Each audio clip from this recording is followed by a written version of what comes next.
AP.9 news ఛానల్ని అందరూ కూడా చూస్తున్నారు. బట్ అయితే చాలామంది సబ్స్క్రైబ్ చేసుకోకుండా చూస్తున్నారు. దయచేసి మీరు సబ్స్క్రైబ్ చేసుకోండి. నేను మరిన్ని మంచి వార్తలు ఇచ్చేదానికి నా వంతు ప్రయత్నంగా నేను ఖచ్చితంగా చేస్తాను.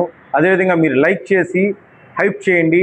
అదేవిధంగా కామెంట్ సెక్షన్లో మీరు కామెంట్ని తెలియచేయండి. దీనివల్ల ఏంటంటే మన ఛానల్ సంబంధించిన వీడియోస్ బూస్టప్ అయ్యి ఇంకా మిగతా చాలామందికి కూడా తెలిసే అవకాశం ఉంది. కనుక మీరందరూ కూడా ఆదరించాలని చెప్పేసి కోరుతున్నాను. Thank you.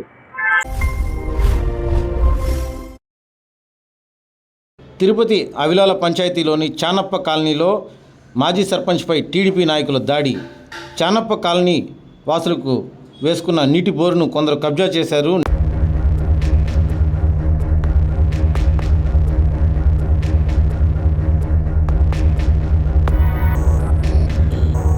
నీటి బోరు విషయమై ధర్నాకు తిరిగిన గ్రామస్తులు ధర్నాకు మద్దతుగా మాజీ సర్పంచ్ వెంకటరమణ అడ్డుకోవడంతో చెలరేగిన గొడవ.